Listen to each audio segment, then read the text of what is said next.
Hi there, my name is Victoria Evans, and I'm a science-based intuitive eating coach and bulimia recovery specialist. Today we're going to be talking all about bulimia bloat. I'm going to be talking about the 6 different causes of it, as well as 5 different tools you can use to beat it. So let's dig into it. So when you start feeling that bulimia bloat, when your stomach starts getting bloated, it can be so challenging emotionally, physically, and mentally. I remember so well that I would be canceling plans because I didn't want to go out because of how my stomach looked. I felt like nothing fit. I just felt so uncomfortable in my body. And this led to that feeling that I was fat, right? And I say that fat because that was a term I was using back then that for me it was super scary, super overwhelming, super triggering, right? Now, of course, I know that fat is not bad and all of that. But at the time, I equated bloating with being fat, and that scared the crap out of me, right? It was super triggering to me. And I would start spiraling and thinking like, oh my God, the bloat is because I've gained a bunch of weight, like instantaneously. I would hate and distrust my body, right? I would be freaking out and, questioning like, is recovery even worth it? This would lead to maybe a relapse and, restricting and then binging and purging and continually having this happen, right? I don't like my body, I'm feeling fat in my body, or I'm feeling bloated in my body, spiraling about what that meant, and then returning back to the restriction and the binging and the purging, which would really reinforce that narrative I'd had every night, which is me saying that, this is the last time I'm going to binge and purge, tomorrow I'm going to get back on track, tomorrow I'm going to be good, only to have it happen again and just continue to lose that trust in myself.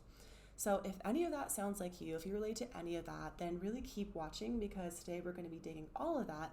And in addition to that, I also want to let you know that I do offer one-on-one coaching over Zoom.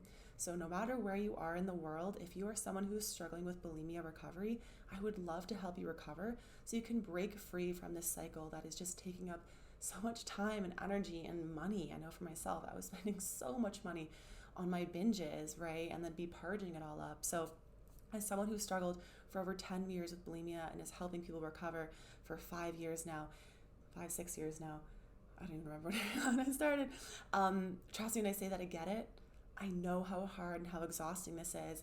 And what I teach in my program for recovery using this EAT framework, education, accountability, and tools is really going to change your life. It's a proven approach that not only helped me, but has helped countless women over the several past years. And so I'd like to invite you to book a consultation call using the link in the show notes below, in the comments below, so that you can get some help if you're wanting it. All right, let's dig into the video. So let's talk about the 6 causes of bulimia bloat, and then I'm going to give you 5 tools. So the first one is highly processed food. So I don't know about you, but I didn't really tend to binge on super nutrient dense foods, right? We tend to be binging on the highly processed foods that have lots of artificial sweeteners and carbs and all those kind of things. And I'm not saying those foods are bad, right? I'm just saying those foods sometimes will lead to bloating, especially when we're consuming them in really high volumes. So now when I was binging and purging, I wasn't just eating like a chocolate bar, I was eating 5 chocolate bars. I wasn't just eating a little bit of peanut butter, I was eating a whole bunch of peanut butter. It was the extreme of that. So it was a lot of highly processed foods and foods that were also high in salt. So that's another common ingredient in highly processed foods is salt, which can also contribute a little bit to water retention. As well as processed foods tend to lack a lot of the proper nutrients, which we also require, right? So again, I'm not saying that we can't have processed foods, but sometimes when we're binging and purging, we're not eating a very balanced diet. We're not getting a lot of those nutrient-dense foods.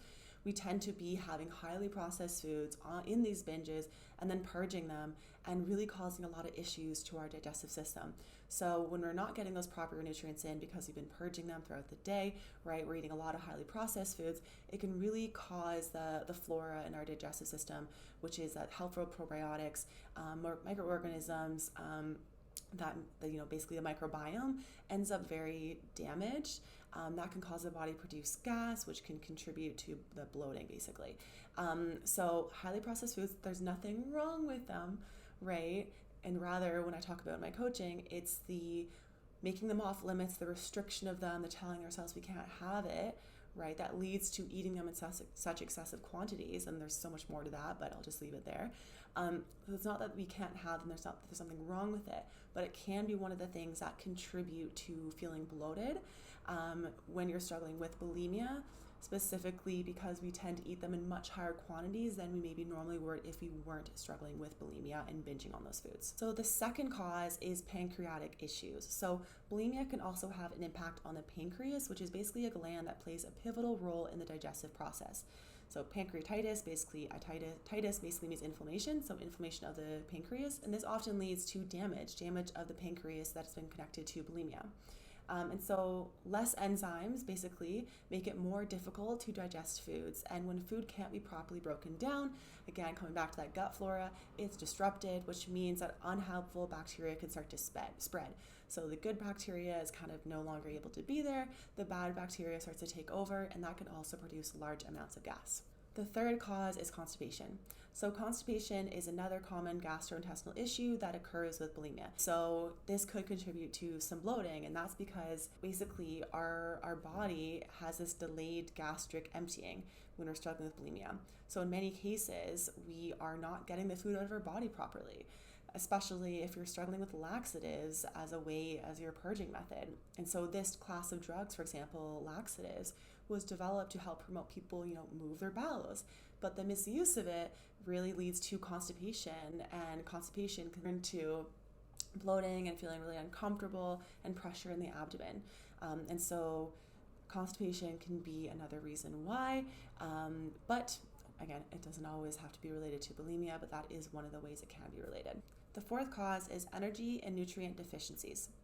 So any form of dietary restriction and or purging will over time lead to an energy deficiency in the body and malnutrition, right? And so in response to this energy deficiency, right, energy is calories. If we're not getting enough calories in our body, if we're not getting the right nutrition because we're always binging and purging, we're not getting those nutrients, as a response to that, your body is going to slow your metabolism down, right? So your body is thinking, oh my gosh, I don't have enough time to absorb all of these calories because it's getting out of me. I don't want to be burning them too quickly. I want to be able to have that time to absorb any nutrients I can. So our body's slowing down that metabolism, slowing down that digestion as a way to try to get enough energy, get enough nutrition for effective digestion. Now, as a result of this slowing down, the food is going to be staying in the stomach longer, right? If there's not enough calories, aka energy, for digestion to occur. So, basically food is sitting in your digestive tract for longer than it normally would, which means there tends to be a buildup of gas as a result of food not moving correctly.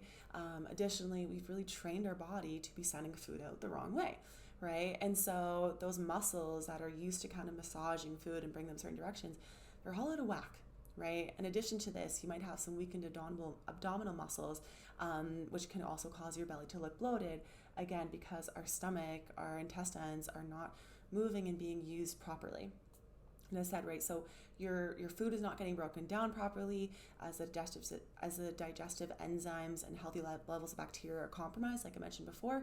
This results in that gas and that bloating, as well as, poor food absorption, leading to a lack of energy and nutrition in the system, also leads to bloating and digestive distress. And the fifth cause is water retention. So sometimes we end up bloating when we're struggling with bulimia because our body's dehydrated.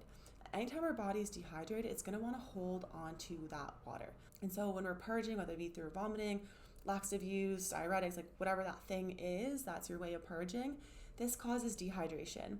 So water retention is common in bulimics, along with that accompanying bloating. This can also be exacerbated if there has been disturbances in your electrolyte balance, which can be very dangerous and life-threatening, and is a common side effect of purging.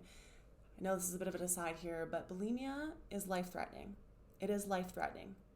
So if you haven't gotten help, go get help. Like, this isn't just a way to try to manage your body weight. This can end your life. This could be it for you. So don't let bulimia be the end of your life. Don't let it take over so you're not able to even show up in the world. There is so much more to life. I'm literally sitting here in Gran Canaria, Spain, because of an opportunity that popped up from, having healed and doing this work. And I would never be here and being able to live in Europe and travel the world and do all these amazing things if my only focus was on, where could I go and purge, or how could I eat less calories, right? It's very hard to live a full life on an empty stomach. It's very hard to fully show up in your world if the only thing you're concerned about is shrinking yourself. So continuing on with that, you might also experience bloating because the body tends to retain water when there is some kind of cell damage. So when our body's trying to repair cells, it's going to send water to that area in order to try to basically help it and fix it. Number 6 is the body under stress. So it might seem kind of strange, but anxiety and stress can actually cause bulimia bloating. That's because the brain and the gut are connected to the nerve system. So you can't really separate what's happening in the brain with regards to stress and anxiety to what's going on in your gut. And in coaching, I really talk about, because I take a very science-based approach, how binging and purging is a stress on the body, right? Your body is put into that sympathetic fight or flight state. It's not able to properly digest food in that manner, versus getting you into that parasympathetic state, which is that rest, digest, and heal. But when we're under chronic stress, in that chronic sympathetic fight or flight state, because our body constantly feels like there's threats, whether it be around weight, whether it be around life and jobs and whatever that thing is, that constant feeling of stress and anxiety creates massive gastrointestinal issues. In addition to that, bulimia, the stress of it, right, it's creating that cortisol. Cortisol is that stress hormone. Now, it's not a bad thing, but if your cortisol levels are constantly elevated and you're not releasing it from the body, right? So basically cortisol happens, a spike of it happens when you're in that fight or flight mode, in that sympathetic. But because bulimia is not something you can physically fight and you can't physically run away from, what often happens is that cortisol doesn't get discharged from the body, it just kind of builds up. And that can cause feelings of bloating as well as constipation. Now that we've covered all of that, let's talk about the 5 tools to beat bulimia bloat. Number 1. So this is actually something you can physically do, and that is taking certain types of tea. So over time, the body's going to naturally get rid of that excessive gas in the digestive tract by burping or passing gas. But some herbal teas are actually known to help jumpstart that natural process. So teas involving peppermint or lemon or ginger can be particularly helpful in helping to release that gas in the body. The second tool I'm going to suggest to you is some walking as well as some gentle movement. Now I'm going to paste here a couple images of different yoga poses that you can do that can really help bulimia bloating. So I'm just going to leave a quick second here so you can check that out.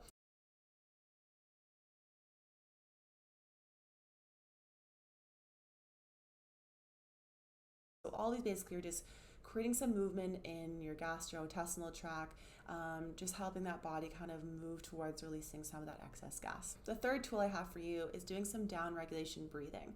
So I'm actually a certified breathwork facilitator, which means that I also use this type of work in my coaching because the central nervous system is actually the key to everything, right? And in you're struggling with bulimia and binge eating, your body's in a sympathetic fight or flight state, and we have to get you into that parasympathetic rest, digest, and heal, so we can activate our thinking brain instead of just living from that emotional, more survival type of brain.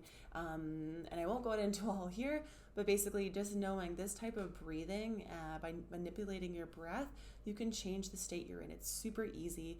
So what I recommend to you is doing a 4-7-8 breathing, so you can get out of that sympathetic state, that fight or flight mode, and to get back into that parasympathetic, that rest, digest, and heal. When our body's better, digesting food, when our body's more relaxed and more calm, right, that stress levels have been lowered, we're going to have less of that bloating. So what that actually looks like in terms of 4-7-8 in action is inhaling with the count of 4 through your nose, 2, 3, 4, hold, 2, 3, 4, 5, 6, 7, exhale, 2, 3, 4, 5, 6, 7, 8. That was a little bit sped up because I don't want you're watching me right now, but you can do that a little bit slower at your own pace if you'd like. But basically inhale for the count of 4, hold for the count of 7, exhale for the count of 8. Do that maybe as many times better, but I'd say maybe at least 8 to 10 times if you can. Also, if you're someone who struggles with insomnia, that's also a really great tip to help your body relax and get you ready to go to sleep. Tool number 4.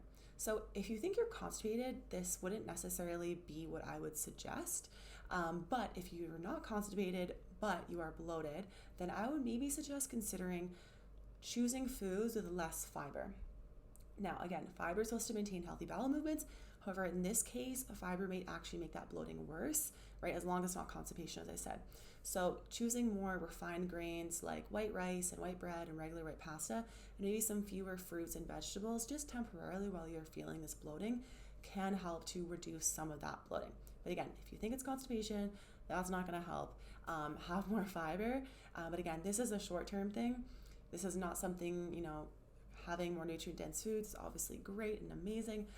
So choosing foods lower in fiber is really specifically for situations that you're feeling extremely uncomfortable and bloated in that you want relief from. Fifth tool is following a consistent meal pattern. So often when I was struggling with bulimia, it was so chaotic.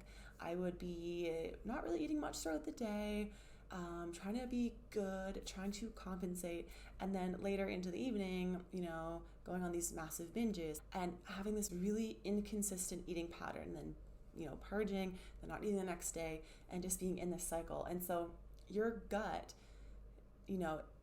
needs to learn and adapt to expect food at regular intervals. So we want to create that consistent meal pattern so our body is used to expecting food, so it doesn't feel like nothing, everything, nothing. Like that's very difficult and hard on our body, on our system, when it doesn't have that consistency, especially when you're someone who's struggling with bulimia. All right, and my bonus tip here, obviously most important tip, is you have to recover, right? We need to stop the binging, we need to stop the purging, because these tools that I've just given you, these are a Band-Aid fix. And bulimia can take your life, it can ruin your life. There's no way that you can live with bulimia and be fully living. I used to think, I can manage it if I'm only purging a couple times a week or this or that. But if that is occurring, you're not fully dealing with what is going on, and you deserve a life so much more than that. Right? You deserve a life free from bulimia, free from obsessing about food and your body. Because who could you be if you did? How could you show up in the world? There is more to life than shrinking yourself. There is more to life than canceling plans so that you can stay home and binge. There is more to life than trying to find bathrooms so you can go and purge. There's more to life than that. And I can only say it so much, but I thought that if I had gained any weight in recovery, right, whether it be, I was bloating and then I was also gaining weight, I thought that was the worst thing that could ever happen to me. I remember saying to a therapist, if the difference between gaining a few pounds would make me happy, would I do it? I said no. I would rather have died than gained a few pounds. And now it's years later and I couldn't be happier. Life couldn't be more amazing. And getting over that fear, again, and it was scary, it was the best decision I've ever made. And every client I've ever spoken to feels the exact same. There is so much more joy and so much more life and so much more everything waiting for you on the other side of recovery. So if you're fearing, weight change, if you're fearing recovery for any reason, just know what you really should be fearing is the life you're missing out on living with bulimia, right? You're not going to get to the end of your life and think to yourself, oh, I'm so glad I struggled with that for so long. No, you're going to regret missing out on living your one life. So with that said, please get help, please get support, whether it be with me or someone else. Like I mentioned, I invite you to book a consult call. I'd love to talk with you and see if coaching is the right fit for you. If my approach, my EAT, Education, Accountability, and Tools approach is one that resonates with you, again, I would love to help you. I hope these tips helped. Please drop below in the comments any videos you'd like me to talk about, any videos you'd like me to create. I would love to know what you want. And if you have any thoughts or anything, again, please drop it in the comments below. Please follow me over on Instagram. I'm definitely super active there, and I'll get back to you probably quicker in the DMs. That is at Victoria Evans Official. All right, I'm sending you so much love. Hope you have an awesome rest of your day, and talk soon.